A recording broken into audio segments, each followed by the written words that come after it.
I got started in music, I think when I was 3 or 4. My mom has this picture of me playing the trumpet. And I just set it on the floor, and it was probably the size of my whole body. Then the piano. Actually, I think there are a couple of albums out I did when I was 14, floating around somewhere. Didn't start excelling again until the late teens. I met a family, the Kansas Tracy family. They were a family of musicians, so my first band was doing 40s and 50s jazz music. Oh yeah. Probably one of the biggest influences had to be Phil Keaggy. But he actually made me quit the guitar. I thought I was getting pretty good, you know. I'd been playing the guitar for about, I think 6 months, and then I was in a band, and then I started making money and started doing stuff, and then it's like, you know what, I'm pretty decent on the guitar now. And then I heard Phil Keaggy. It's like, no, you're not. No, you might as well just give up. You can go drive a bus now. But I found a lot of inspiration from a lot of local guys. Because, I mean, you listen to the guys on the radio and you hear some pretty decent musicians, but it's like Rufus Harris is a really good guitar player. Dave Hamilton is an awesome musician. If you don't know who he is, he lives in the area.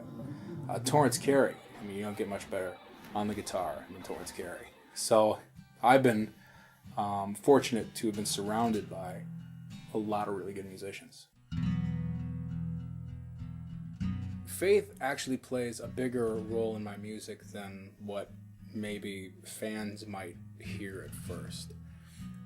But I try to make my music about a Christian journey. It's meant to be felt.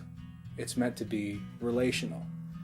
And I think there's nothing worse when listening to music when you can tell that the person singing the words doesn't care.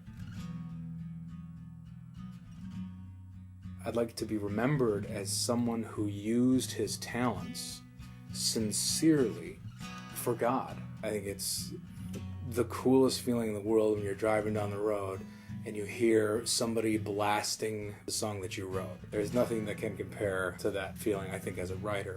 Music is such an oversaturated industry. I had to come to terms with that. If I play music, I'm not going to be making a lot of money. I always tell my musicians, if you work for us and you play in my band, you're probably going to have a job. I think one of the main challenges of being an independent artist is that nobody wants to hear you. I think a lot of times independent musicians are looked on as consumers.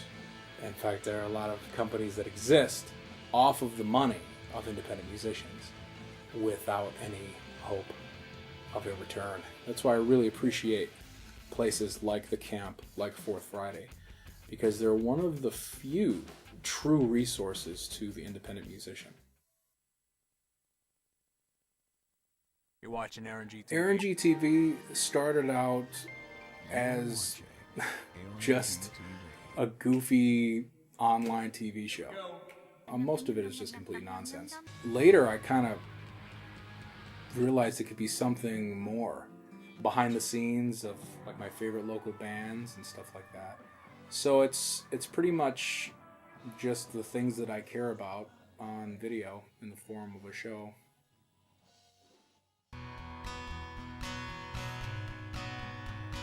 Really, I hope that when people listen to the music, they'll be able to connect. That people can use it as a tool to bring them out of whatever darkness they're in now.